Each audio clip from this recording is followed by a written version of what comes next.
こんにちは、こっとりです。ご視聴ありがとうございます。さて、今年の春に公開された映画、新仮面ライダー、皆さん見に行かれましたか？ 50 年余り前、仮面ライダー初期の頃の子供向けだけどちょっとシリアスで暗めの世界観をうまく現代に蘇らせてくれていました。興行的に今一つとか評価も賛否が分かれたようですが、過去の新シリーズより庵野監督の思い入れが強かった気がしますし、ともかく肝心の仮面ライダーがかっこよかったので、私的には満足でした。映画を見た勢いで、わずかながら家にある仮面ライダーグッズを紹介してみようかと思い立った次第です。まずはこちら、デラックスコロンビア絵本レコード、当時物の4曲入りコンパクトレコードになります。直径17センチはシングルレコードと同じサイズですが、45回転で裏表に1曲ずつというのがシングルレコードであるのに対して、こちらは33回転で裏表に2曲ずつ入っているという、いわば LP レコードのコンパクト版という位置づけのものでした。A 面が帰ってきたウルトラマンからオープニングとマットチームの歌、B 面が仮面ライダーからレッツゴーライダーキック仮面ライダーの歌となっております。歌はオープニングが初代ライダーご本人藤岡弘さん、エンディングは泳げたい焼きくんでおなじみ下正人さんが藤光一という名前で歌われていました。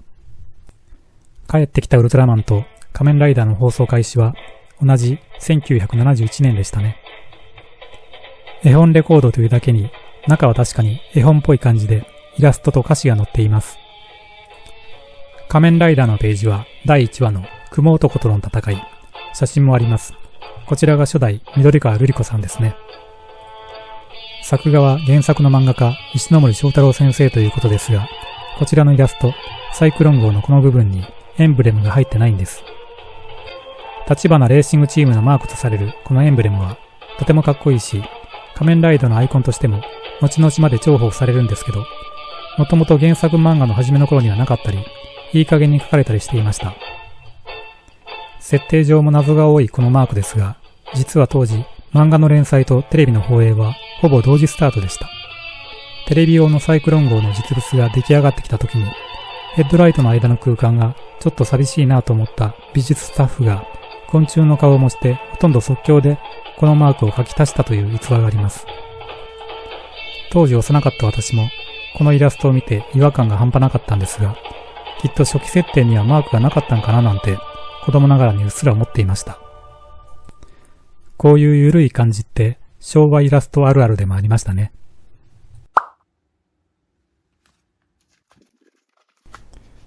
では、実際レコードをかけてみましょ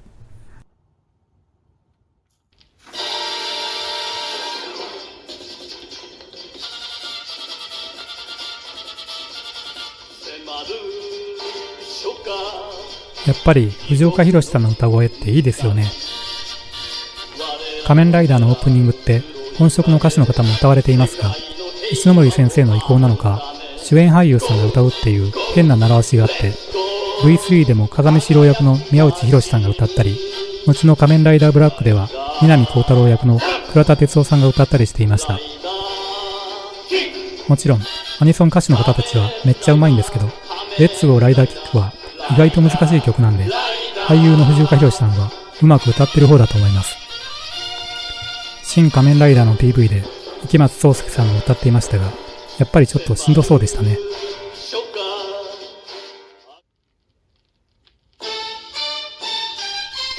ところで最初のエンディング曲だった仮面ライダーの歌、下正人さんが歌っていましたが、昔子供の頃聞いてサビの叫ぶ部分何言ってるのかわからなくなかったですか？せっかくなので何言ってたのかなっていうのを3番まで聞いてみましょう。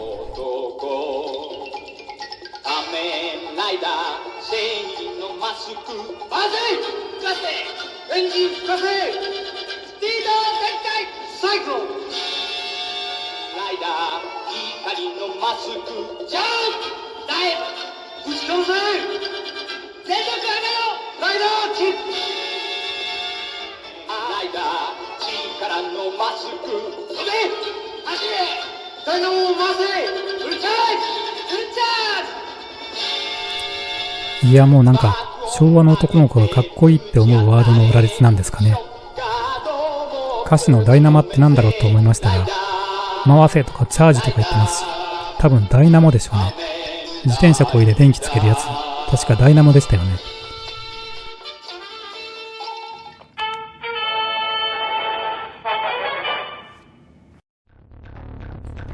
次は今回の映画新仮面ライダーに関するアイテムです。こちらは映画のパンフレット。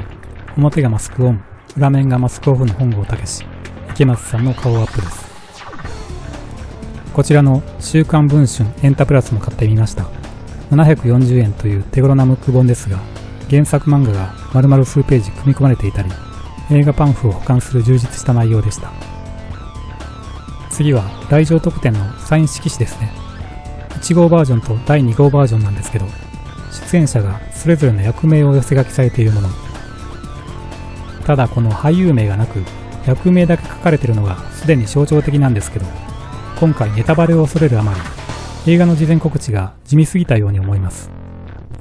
蓋を開けてみたら、意外と中身は豪華キャストなのに、全然それが世間に伝わってなかったので、最初の同意に結びつかなかった気がして残念でした。こちらはクリアファイルです。ある朝会社に出勤したら机の上に置かれていました。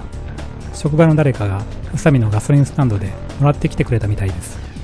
社内で私は年長者なので一応冷静にしてましたが、内心めっちゃテンション上がってました。ここからは入場者特典の定番、新仮面ライダーカードです。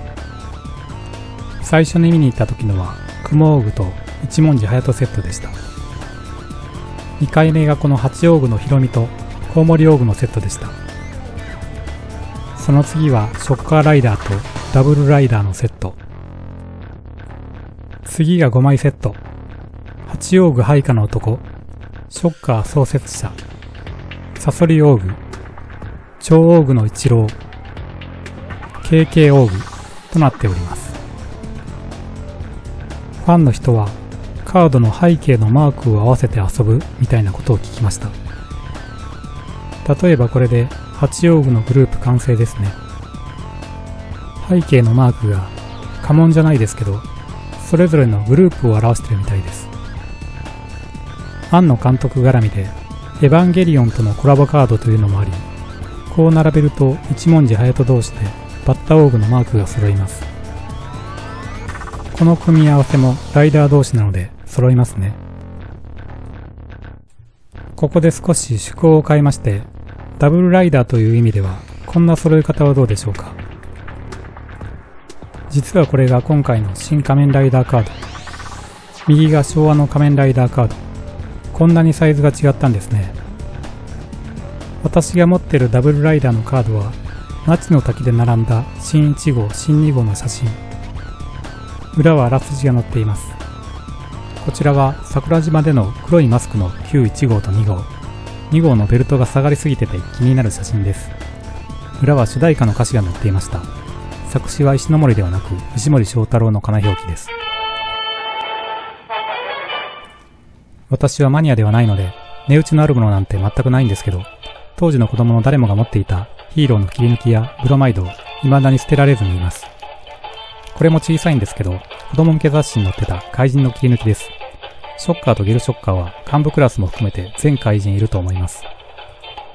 仮面ライダー系をざっと広げてみました。雑誌の付録か切り抜きか、駄菓子屋で売ってたカード、あとライダースナックのカードも混ざってますが、アルバムが当たったことはありません。雑誌は楽しい幼稚園とか小学1年生とかテレビランド、テレビマガジンの類だと思います。1号と2号だけを集めてみました。複眼の色は赤色が妙に強調されてたりします。デジタルの画像処理とかなかった時代ですが、背景は70年代っぽいサイケなデザインですね。では、新旧怪人合わせしてみましょうか。雲王具に雲男、コウモリ王具にコウモリ男、サソリ王具にサソリ男。男女は違いますが、ポーズが一緒ですね。八王具に八女。新仮面ライダーは日本刀で戦っていましたが、旧ライダーはサーベルで戦っていました。KK 王具のモデル怪人は2体。カマキリ男と死神カメレオンです。で、超王具のモデルなんですが、こういった超モチーフの怪人とはちょっとイメージが違いますね。下の2体は蛾ですけど。ベルトの2つの風車を見た時には、変身ベルトダブル台風でおなじみの仮面ライダー V3 を想起させてくれました。ただ、蝶がモチーフのヒーローといえば、同じ石ノ森作品のヒーロー、稲妻マンを思い出さずにいられません。一度、さなぎマンに変身してから稲妻マンへという2段階の変身が当時めんどくさく感じましたが、後々のライダーシリーズのフォームチェンジに影響を与えている気がしなくもないです。そして変身するのが一郎兄さんという点で言えば、こちらのキカイダー01を連想させるところも憎い演出でした。ロボット刑事 K も含めて石ノ森ワールド全開でしたね。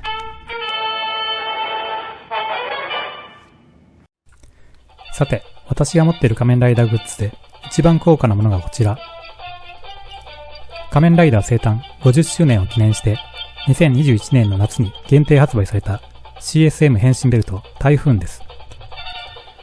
大人向けとはいえ、玩具としては破格の55,000円。悩みに悩んだ末、家族に呆れられながら思い切って購入に踏み切りましたが、受注生産のため商品発送は半年後ということでした。ちなみに私、その年の年末、股関節に痛みや腫れが出まして、医者に行ったところヘルニアと診断。翌2022年2月には、なんと手術となりましたが、その後おかげさまで無事退院し、傷の痛みも取れた絶妙なタイミングでこれが届いたのでした。くしくも手術で人工物が体内に入った状態のまさに改造人間となった自分へのプレゼント。術後の腰にこれを巻いた時は妙な感動がありました。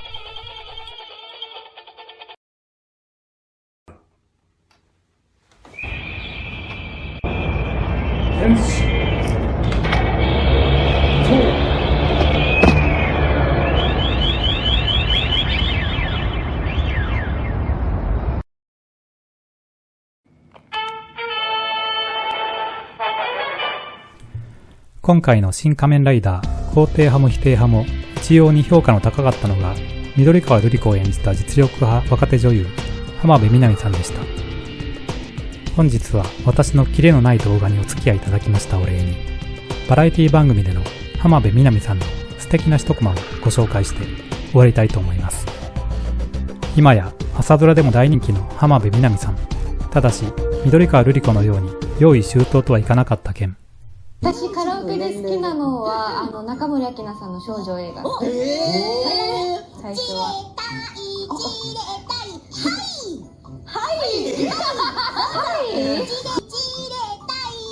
いくつに見えても私誰も。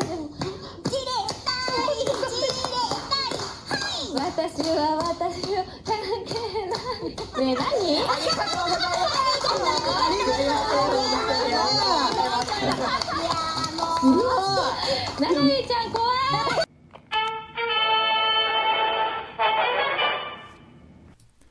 さて、今回のこっとりチャンネルいかがだったでしょうか。このチャンネルはちょこっと懐かしいをテーマに時代を感じさせる古いものやゆかりのある場所を紹介しています。よかったら高評価、チャンネル登録していただけるとめちゃめちゃ励みになります。では最後までご視聴ありがとうございました。